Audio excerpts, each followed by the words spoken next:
kita belajar matematika 1 minggu hanya ketemu 1 kali, paling lama dalam tatap muka ini adalah 60 menit. Bu Dini minta tolong kalian benar-benar perhatikan dengan baik, ya. Perhatikan dengan baik, sehingga waktu yang kita gunakan untuk tatap muka online ini nanti bisa benar-benar efektif. Gitu ya. Sambil menunggu teman yang lain bergabung, bisa kita mulai dulu. Mulai sekarang yang mic-nya belum dimatikan bisa dimatikan. Assalamualaikum warahmatullahi wabarakatuh.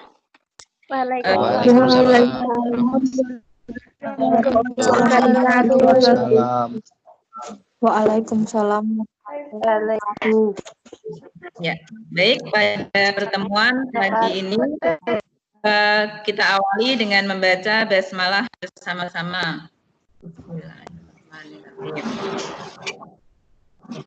Baik, alhamdulillah pagi hari ini kita dipertemukan pada pertemuan yang pertama untuk mata pelajaran matematika di semester yang pertama pada tahun pelajaran 2020-2021. Sebelum kita mulai pembelajaran, bagi yang belum menyiapkan buku dan alat tulisnya, bisa sambil disiapkan terlebih dahulu. Sambil Bu Dini menyiapkan materi yang akan Bu Dini bagikan.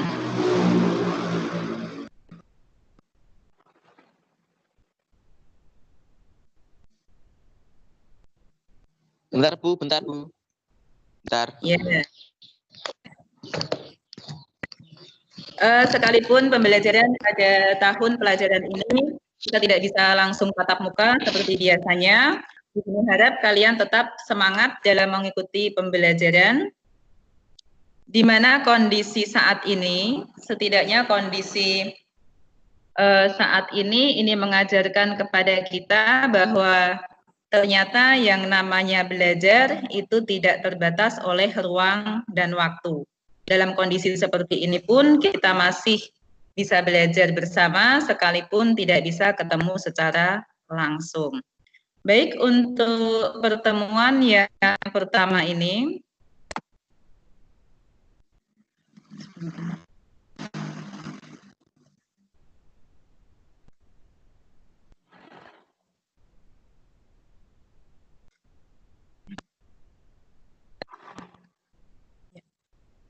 untuk pertemuan yang pertama ini nanti Bu Dini awali dengan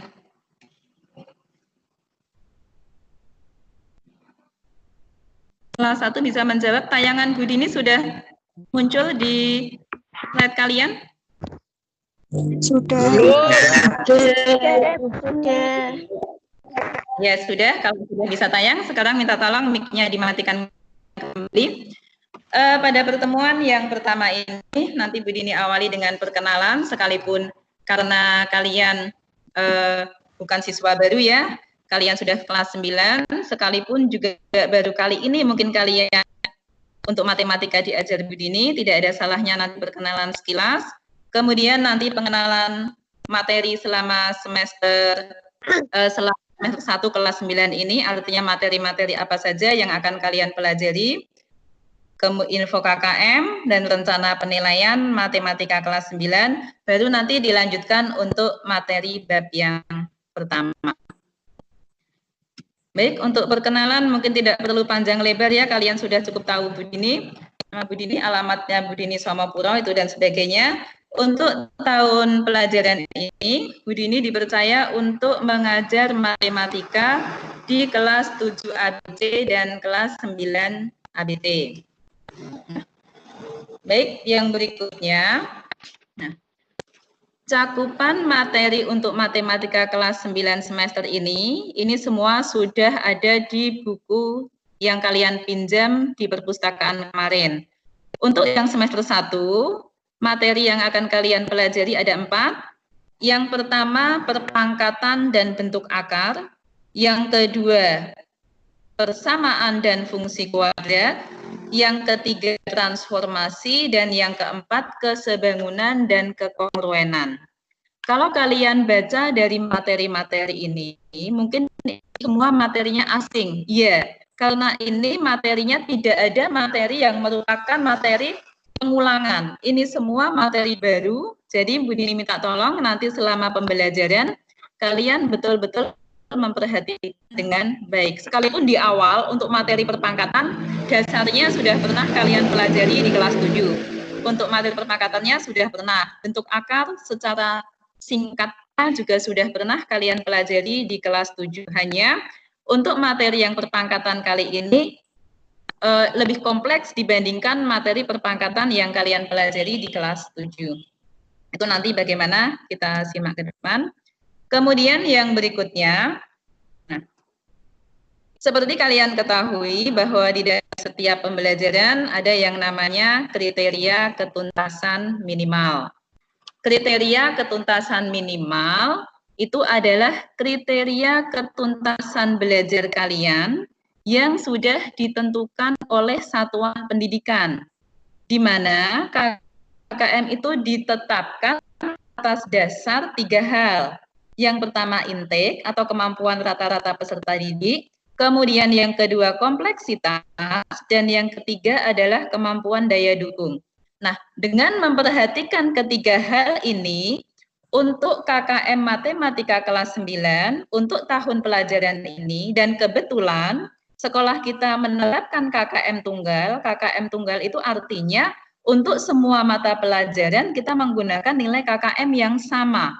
Untuk tahun, kalau kalian ketika kelas 7 mungkin KKM-nya adalah 71, kemudian kelas 8 71 juga. Untuk kelas 9 ini, untuk tahun pelajaran ini, dari pihak sekolah, dari perhitungan untuk setiap mapelnya juga, KKM untuk tahun ini ditetapkan 72, yang mana artinya kalian sudah paham, apabila nilai akhir perolehan kalian adalah di bawah 72, itu artinya tidak tuntas. Itu untuk KKM. Kemudian yang berikutnya, nah, untuk rencana penilaian selama 1 semester ke depan, sini, seperti kalian ketahui bersama, nanti selama 1 semester kita akan belajar 4 bab. Yang pertama perpangkatan dan bentuk akar, persamaan dan fungsi kuadrat, transformasi, dan yang keempat adalah kekongruenan dan kesebangunan. Untuk materi perpangkatan dan bentuk akar, nanti Bu Dini ambil 2 penilaian. Yang pertama penilaian harian, yang kedua nilai praktik. Penilaian harian ini nanti untuk nilai pengetahuan, dan praktik ini nanti untuk nilai keterampilan. Untuk persamaan dan fungsi kuadrat, Bu Dini ambil 2 nilai, 1 tugas dan 1 praktik. Kemudian transformasi, tugas dan praktik, dan yang untuk bab yang terakhir, kekongruenan dan kesebangunan, nanti Bu Dini ambil penilaian harian dan praktik. Nah, adapun untuk teknis penilaian, baik itu penilaian harian, praktik maupun tugas, ini nanti tentunya karena kita juga tidak bisa bertatap muka, untuk beberapa jenis penilaian ini tetap akan kita laksanakan secara online. Untuk penilaian harian, nanti Bu Dini gunakan Microsoft Form, kemudian untuk praktik dan tugas, nanti kalian akan Bu Dini berikan tugas via grup WA, atau nanti tugasnya juga bisa Bu Dini informasikan saat tatap muka seperti ini. Untuk praktek dan tugas dikerjakannya di buku, tetapi nanti langkah selanjutnya kalian foto, kemudian nanti diupload di assignment Teams. Nah, adapun bagaimana caranya, baik itu nanti untuk Microsoft, untuk assignment pada Microsoft Teams, maupun bagaimana nanti menggunakan Microsoft Form, nanti akan Bu Dini bimbing melalui grup WA. Itu untuk teknis tugasnya, jadi kalian tidak perlu khawatir apakah saya bisa, apakah nanti selanjutnya akan Bu Dini berikan panduan lebih lanjutnya. Kemudian untuk nanti setelah pertengahan, nanti Bu Dini lihatkan lagi di Kaladiknya, kalau tidak salah sekitar bulan Oktober itu nanti ada PTS. Penilaian tengah semester nanti itu akan Bu Dini ambil 2 bab. Yang pertama perpangkatan dan bentuk akar, dan persamaan dan fungsi kuadrat. Sama, Untuk PTS nanti penilaiannya akan Bu Dini gunakan menggunakan Microsoft Form, dan nanti ketika di akhir tahun di akhir semester ada penilaian akhir semester yang meliputi 4 bab yang sudah kalian pelajari. Itu nanti kemungkinan insya Allah kalau kita tetap masih dalam kondisi pandemi yang memang memaksakan kita harus belajar secara online, otomatis nanti kemungkinan PAS-nya juga akan Bu Dini buat dalam bentuk Microsoft Form. Itu untuk rencana penilaian yang akan kita laksanakan selama 1 semester ke depan. Kemudian untuk yang berikutnya, ya itu mungkin untuk sebagai pembukanya itu. Kemudian yang berikutnya, untuk tadi ya, untuk sebagai pembuka awal semester, Bu Dini anggap cukup. Nanti kalau misalkan ada pertanyaan, nanti Bu Dini buka sesi pertanyaan di akhir. Baik, selanjutnya kita mulai pada materi yang pertama, yaitu bilangan berpangkat. Ya, sudah kalian siapkan buku tulisnya. Nanti apabila ada yang perlu kalian catat, silahkan dicatat. Dan apabila ada yang perlu ditanyakan, kalau tidak bisa langsung ditulis dulu nanti di akhir sebelum Bu Dini akhiri, Bu Dini buka sesi tanya jawab. Baik, kita mulai bab yang pertama untuk KD 3.1 dan KD 4.1. Ya, pada materi yang pertama atau KD yang pertama untuk kelas 9 semester 1, yang pertama 3.1-nya menjelaskan dan melakukan operasi bilangan berpangkat, bentuk akar, serta sifatnya. Kemudian menyelesaikan masalah yang berkaitan dengan sifat-sifat operasi bilangan berpangkat bulat dan bentuk akar. Ini artinya setelah kalian mempelajari materi bilangan berpangkat, harapannya kalian menguasai apa yang tertulis di dalam KD ini. Harapannya kalian nanti setelah belajar tentang bilangan berpangkat maupun bentuk akar, kalian bisa menjelaskan dan melakukan operasi bilangan berpangkat dan bentuk akar. Dan yang kedua adalah menyelesaikan masalah yang berkaitan dengan sifat operasi bilangan berpangkat bulat dan bentuk akar. Untuk KD 3.1 ini adalah untuk KD pengetahuannya, dan KD 4.1 itu adalah KD untuk keterampilannya. Baik, langsung saja kita mulai. Untuk agar kalian lebih mudah di dalam memahami konsep perpangkatan, kita mulai dari perpangkatan dulu, nanti bentuk akarnya insya Allah pada pertemuan yang akan datang. Nah, untuk kalian memudahkan di dalam memahami konsep perpangkatan, silakan kalian simak tayangan video berikut. Nanti pada saat penayangan video, tolong kalian cermati dengan baik. Untuk hal-hal yang memang nanti perlu Bu Dini tekankan, akan Bu Dini penekanan. Ya, sambil menunggu videonya diputar.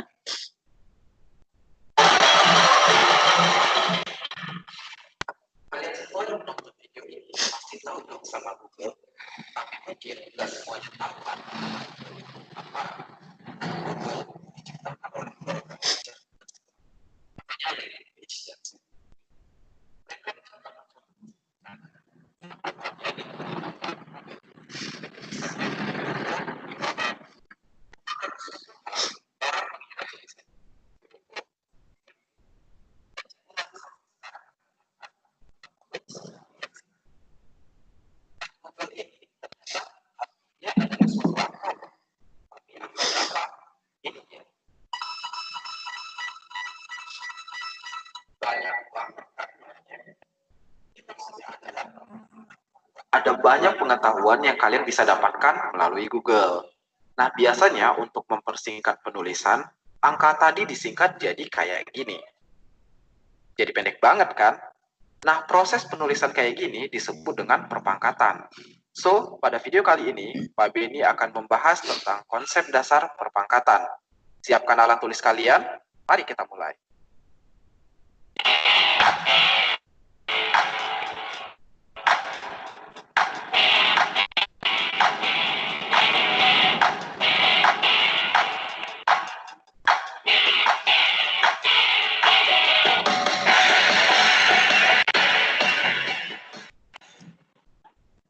Oke, pertama kalian harus tahu dulu manfaat dari menonton video ini. Yang pertama, kalian akan memahami maksud dari perpangkatan.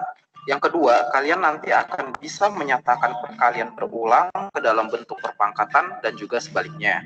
Dan yang terakhir, kita juga nanti akan bisa menyelesaikan masalah yang berhubungan dengan konsep dasar perpangkatan. Oke, langsung aja kita mulai ke topik yang pertama, yaitu memahami maksud dari perpangkatan. Nah, perpangkatan adalah perkalian berulang dari suatu bilangan. Bentuk umumnya A pangkat N sama dengan A dikali A dikali A sampai seterusnya sebanyak N kali. Nah, N itu nanti bilangan bulat positif mulai dari angka 1, 2, 3, 4, dan seterusnya. Nah, supaya kalian lebih paham, Pak Beni berikan contoh langsung aja ya.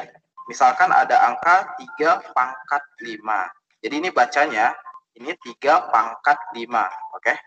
Nah, ini akan sama dengan 3 dikali 3 dikali 3 lagi, kali 3, kali 3. Seberapa banyak? Ya sebanyak pangkatnya. Karena pangkatnya ada 5, maka pengalian 3-nya juga sebanyak 5 kali ya. Jadi di sini ada 5 buah angka 3. Oke. Nah, kalau mau tahu hasil dari 3 pangkat 5, berarti kita tinggal kalikan aja semua 3 ini sebanyak 5 kali ya. Jadi kalau kalian kalikan ini semua, hasilnya adalah 243. Jadi 3 pangkat 5 sama dengan 243. Nah, ada istilah juga dalam perpangkatan yang kalian perlu tahu. Jadi Pak Beni contohin, tadi kan 3 pangkat 5. 3 pangkat 5. Nah, 3-nya, 3 di sini, posisinya adalah bilangan pokok. Bilangan pokok atau dengan kata lain basis. Kalian akan cukup sering mendengar kata basis ini nanti ya selama topik perpangkatan. Lalu nanti 5-nya apa? Nah, 5 ini disebut dengan pangkat. Pangkat. Nah, pangkat itu nama lainnya adalah eksponen. Jadi setiap kali kalian dengar kata eksponen artinya pangkat. Oke, sekarang kita lanjut ke mengubah bentuk pangkat ke perkalian berulang. Langsung aja ya, 5 pangkat 4. Berarti ini sama dengan 5 kali 5 kali 5 kali 5. Sebanyak 4 kali kan? Nah, ini udah selesai sampai ke perkalian berulangnya. Cuma kalau di soal diminta berapa nilainya, ya kita tinggalkan aja semuanya ya. Ini hasilnya adalah 625. Jadi 5 pangkat 4 itu nilainya sama dengan 625.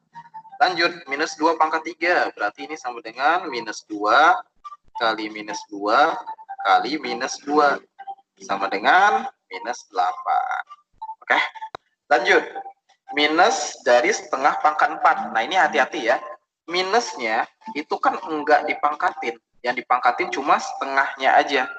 So, ini nanti akan sama dengan minus dari setengah kali setengah kali setengah kali setengah. Oke. Jadi ini minus dari setengahnya ada 4, berarti ini 1/16.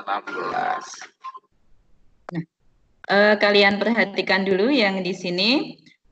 Bu Dini ingin sedikit memberikan penekanan yang di sini. Kalau untuk 5 pangkat 4, insya Allah Bu Dini yakin kalian paham. Jadi 5 pangkat 4 penjabarannya adalah 5 kali 5 kali 5 kali 5 sebanyak 4 kali. Nah, yang perlu kalian lebih hati-hati, yang perlu kalian lebih teliti pada contoh yang kedua dan contoh yang ketiga. Perbedaan antara contoh yang kedua dan contoh yang ketiga, contoh yang kedua itu negatifnya ada di dalam tanda kurung. Sedangkan contoh yang ketiga, tanda negatif itu tidak berada di dalam tanda kurung. Kalian simak atau perhatikan contoh yang kedua. Negatif 2 berada di dalam tanda kurung kemudian dipangkatkan 3, itu artinya yang dipangkatkan 3 adalah negatif 2-nya. Sehingga perkalian berulangnya adalah negatif 2 kali negatif 2 kali negatif 2. Ini contoh kedua dan contoh ketiga ini mengapa Bu Dini berikan penekanan? Karena dalam bentuk-bentuk seperti ini, kalau kalian tidak hati-hati akan sering terjadi kesalahan di sini. Nah, sedangkan untuk contoh yang ketiga, perhatikan. contoh yang ketiga itu negatif, baru kemudian di dalam tanda kurung itu setengah, baru dipangkatkan 4. Itu artinya yang dipangkatkan 4 itu adalah yang di dalam tanda kurung. Tanda negatif yang di luar tanda kurung itu tidak ikut dipangkatkan. Berbeda halnya dengan contoh yang kedua. Contoh yang kedua itu yang di dalam tanda kurung adalah negatif 2. Maka yang dipangkatkan 3 itu adalah negatif 2. Sedangkan untuk contoh yang ketiga, yang di dalam tanda kurung itu hanya setengahnya saja, negatifnya tidak ikut. Maka yang perkaliannya berulang itu hanya setengah. Negatifnya tidak ikut dipangkatkan, maka negatif kalian tulis dulu di depan. Negatif cukup ditulis 1 kali karena dia tidak ikut dipangkatkan. Baru kemudian di dalam tanda kurungnya, setengahnya yang pangkat 4 ketika dijabarkan setengah kali setengah kali setengah kali setengah. Jadi nanti ketika kalian menghitung perpangkatan suatu bilangan, terutama bilangan negatif, kalian perhatikan betul, apakah tanda negatif itu di dalam tanda kurung ataukah di luar tanda kurung, karena ini memiliki makna yang berbeda. Baik, Bu Dini harap cukup paham dengan penjelasan ini. Kita lanjutkan videonya. Gitu ya. Next, ini kebalikan dari yang tadi. Kalau tadi dari pangkat ke perkalian, sekarang dari perkalian ke pangkat. Langsung aja. Yang pertama, ini kan minus 2-nya ada 3 kali ya pengaliinnya. Berarti ini sama dengan minus 2 dipangkatin 3. Oke. Kalau mau dicari hasilnya boleh. Minus 2 pangkat 3 itu berarti sama dengan minus 8. Lanjut. P kali P kali P kali P. Ini P-nya ada 1, 2, 3, 4, 5. Ada 5 ya. Berarti ini sama dengan P pangkat 5. Udah gitu doang. Gampang kan? Next, yang bawahnya lagi. Berarti ini minus 2/5 kali minus 2/5. Totalnya ada 4. Berarti ini sama dengan minus 2/5 pangkat 4. Nah, ini kalau dikaliin hasilnya adalah 16/25. Oke ya, bisa dipahami kan? Lanjut yang terakhir. Nah, hati-hati lagi, ini minusnya di luar.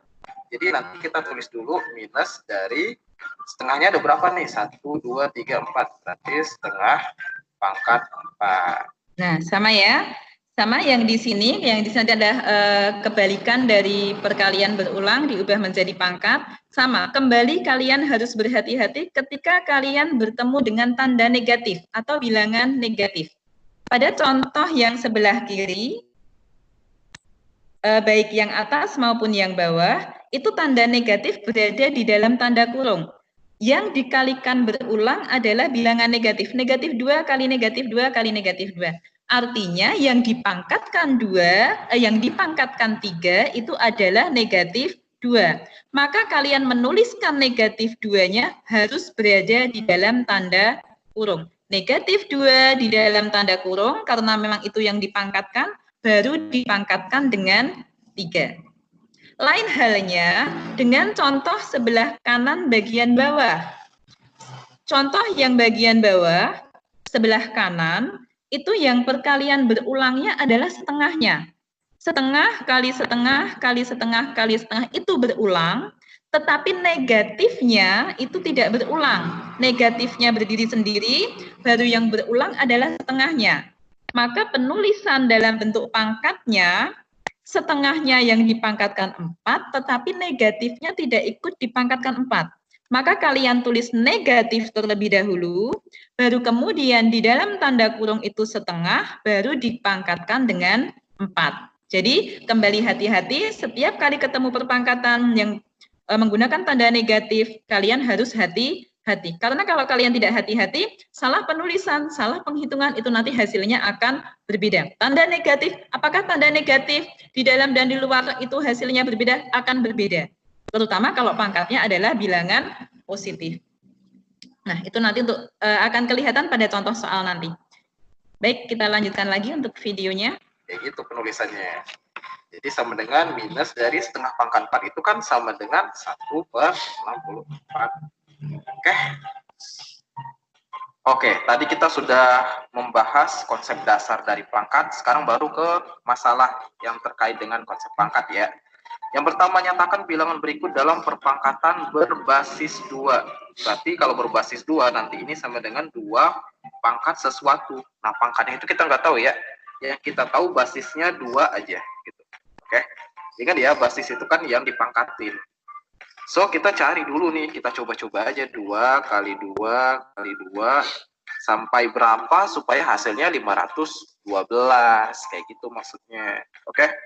Nah, ini nanti kalau kalian coba dengan benar, nanti sama dengan 2 pangkat 9. Jadi ini 1, 2, 3, 4, 5, 6, 7, 8, 9. Nah, 2 ini kalau kalian kalikan 9 kali, ya hasilnya pasti jadi 512. Kayak gitu. Bisa dipahami ya. Next, yang bawahnya basis 10. Berarti ini harus jadi 10 pangkat sesuatu. Kita nggak tahu ya sesuatunya, jadi kita coba-coba juga. Coba 10 kali 10 baru 100 kan? Kali 10 lagi 1000, kali 10 lagi 10.000. Berarti butuh 4 buah 10 kan? Jadi 10 pangkat 4. Kayak gitu. Gampang kan? Nah, di opening video ini Pak Benny udah ngomongin tentang Google. Di situ Google itu kan nolnya ada 100 buah. Kalau ini nolnya 4 berarti 10 pangkat 4. Kalau nolnya ada 100 berarti nanti Google ya. Google kan tadi ada 100 nolnya, berarti ya 10 pangkat 100. Oke, lanjut lagi ke masalah tentang operasi hitung ya. Nah, ingat ya, dalam operasi hitung itu ada urutan pengerjaan, jadi nggak sembarangan langsung kerjain aja. Urutannya itu sesuai dengan aturan berikut. Kupa, kaba, taku. Kupa, kaba, taku. Jadi ini urutannya, yang pertama itu kurung. Jadi yang di dalam kurung yang dikerjakan terlebih dahulu. Lalu kalau nggak ada kurung berarti pangkat. Kalau pangkatnya udah nggak ada, baru kita ngomongin kali sama bagi. Jadi ini setara ya, kali sama bagi. Kalau dia ada dua-duanya berarti dari yang kiri dulu kita kerjain. Lalu taku, yaitu tambah dan kurang. Oke, jadi kurung pangkat. Terus kalau nggak ada kali bagi, kalau nggak ada lagi baru tambah kurang. Gitu urutannya ya. Oke, kalau kalian udah paham ini, baru kita kerjakan soal ini. Oke, di sini ada pangkat, berarti pangkatnya dulu. Jadi ini 5 tambah 3 kali 2 pangkat 4, itu sama dengan 16. Kalian kaliin sendiri nanti ya, kalau nggak tahu. Maksudnya dapat 16 dari mana? Ya kaliin aja, 2 kali 2 kali 2 kali 2. Lalu, ada kali sama tambah, berarti kali dulu. Jadi 5 tambah 3 kali 16 itu 48. Ini tinggal dijumlahin jadi 53. Oke, lanjut ya ke soal sebelahnya. Di sini ada kurung, cuma di dalam kurung nggak ada operasi hitung lain kan, jadi langsung aja pangkatin. 1/4 dipangkatin 4, ini hasilnya adalah 1/256. Kalau nggak percaya, hitung sendiri nanti ya. Terus dibagi, minus 1/3 pangkat 2, minus 1/3 kali minus 1/3, berarti sama dengan 1/9. Kurungnya hapus saja. Oke, ingat kalau ada pembagian pecahan berarti sama dengan kali tapi dibalik ya. Jadi 1/256 dikali 9/1. Oke deh, tinggal atas kali atas, bawah kali bawah. 1 kali 9, 9/256 kali 1 ya 256. Ya, Bu Dini tegaskan kembali untuk masalah yang terkait dengan konsep pangkat. Jadi nanti di dalam perpangkatan pun kalian akan menyelesaikan operasi hitung. Di mana operasi hitung di dalam matematika yang sudah kalian pelajari ada tambah, ada penjumlahan, pengurangan, perkalian, pembagian, perpangkatan, itu nanti semua ada di dalam perpangkatan. Nah, sama halnya seperti ketika kalian belajar bilangan bulat, di dalam hitung campuran dalam perpangkatan pun nanti aturannya atau urutannya sama seperti ketika kalian menghitung operasi hitung campuran pada bilangan bulat. Kalian perhatikan dulu dalam soal itu. Kalau di dalam soal itu ada tanda kurung, maka tanda yang di dalam tanda kurung itu yang dikerjakan terlebih dahulu. Kalau di dalam tanda kurung itu selesai, baru kemudian kalian lihat kembali, adakah perpangkatan di situ? Kalau ada perpangkatan, maka langkah berikutnya perpangkatannya diselesaikan. Setelah perpangkatan diselesaikan, kalian selesaikan perkalian dan pembagian. Perkalian dan pembagian kekuatannya sama, sehingga kalian Kalau ketemu ada perkalian dan pembagian, kalian kerjakan saja urut dari depan karena memiliki kekuatan yang sama. Baru yang berikutnya adalah penjumlahan dan pengurangan. Jadi secara konsep, urutan menghitung di dalam bilangan berpangkat pada dasarnya sama seperti ketika kalian menghitung operasi hitung bilangan bulat. Baik, kita lanjutkan lagi. Oke, kayak gitu ya. Lanjut lagi, tentukan nilai X pada persamaan berikut. 7 pangkat X sama dengan 343. Ini gampang ya, tapi sebenarnya ini juga ada topiknya nanti di SMA namanya logaritma. Tapi karena kita belum belajar, kita cukup gunain konsep dasar dari pangkat aja. Ingat ya, X itu kan pangkatnya. Berarti kan ini maksudnya nanti 7 kali 7 kali 7 kali 7 kali terus sampai berapa supaya hasilnya 343. Berarti ya udah kita coba-coba aja, oke? Jadi yang pertama 7 kali 7 aja, ini baru 49.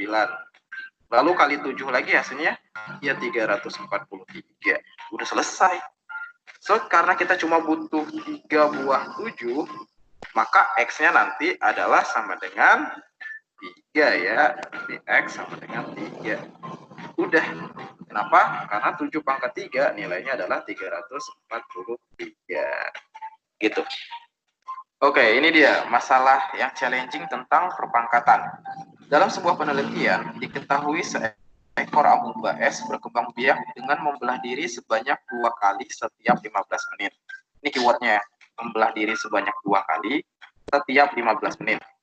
Berapakah jumlah amuba es itu selama 1 hari jika dalam satu pengamatan terdapat 4 ekor amuba es? Oke ya, di sini Pak Beni udah buatkan modelnya. Awalnya kan dia ada 4 nih. Terus diminta ada berapa amuba ini setelah 1 hari gitu. Nah, dia kan setiap 15 menit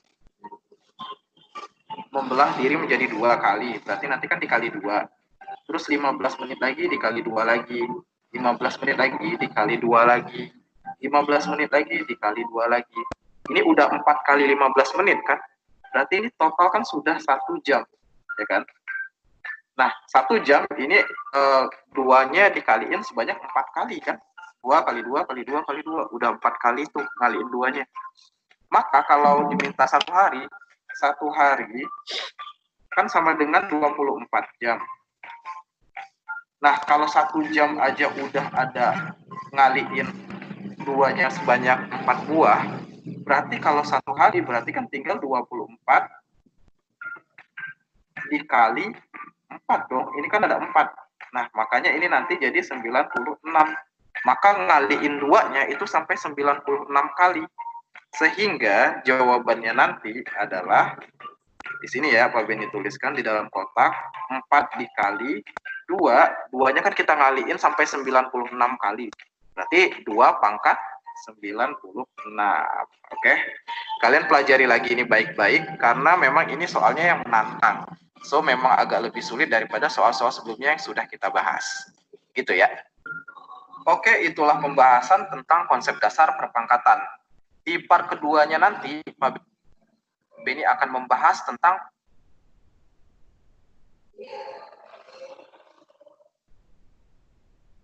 ya.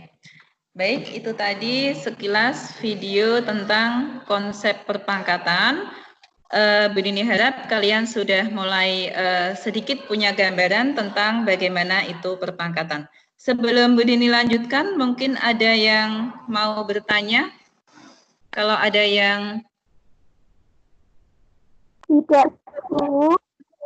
Ya, silakan. Tidak. Oh tidak, ya baik, cukup paham ya. Nanti kalau ingin ulang kembali videonya, nanti bisa Bu Dini share kembali via grup ya, untuk kalau barangkali ingin mempelajari kembali.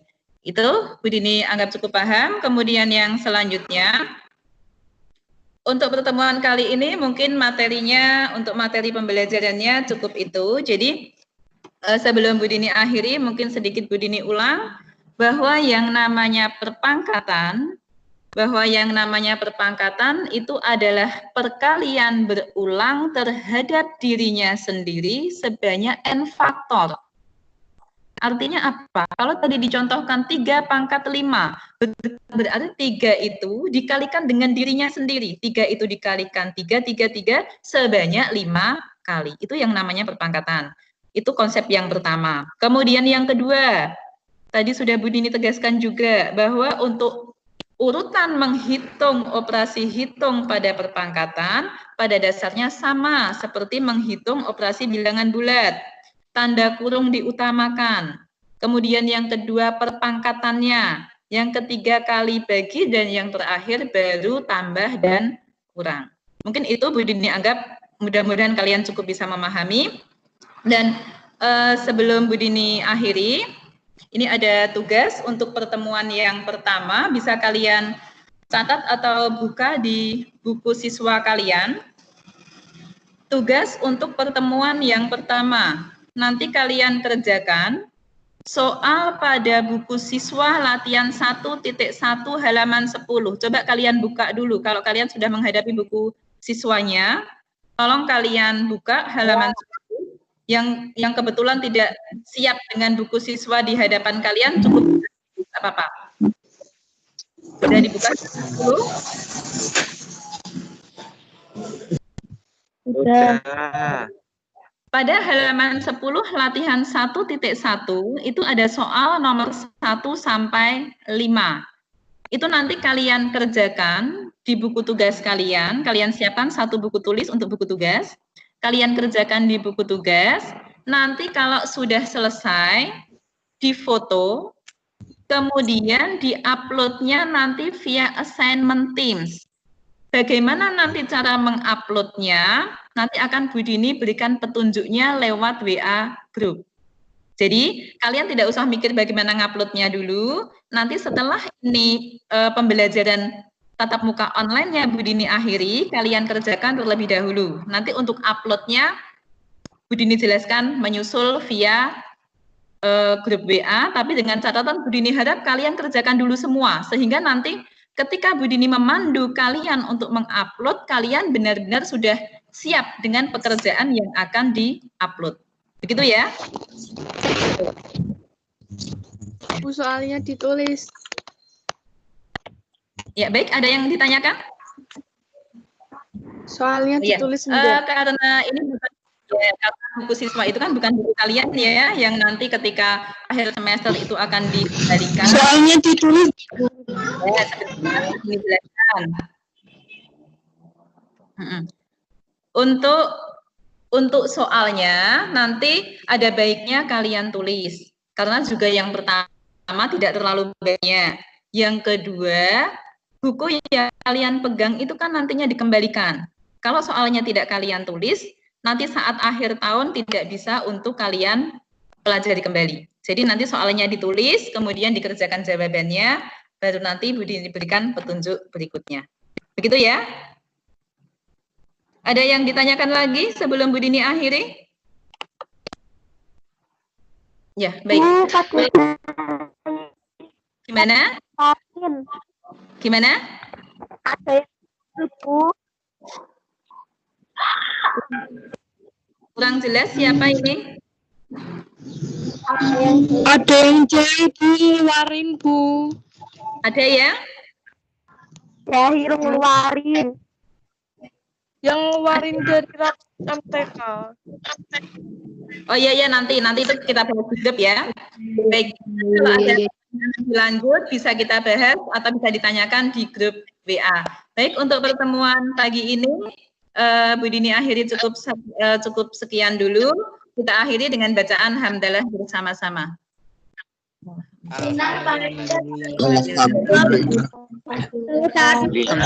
Alhamdulillah. Ya, kalau sudah kalian bisa keluar dari meetingnya. Ya, Bu Dini akhiri ya. Terima kasih, Bu. Ya, sama-sama. Ya, sampai ketemu minggu depan ya. Sampai ketemu kembali. Iya.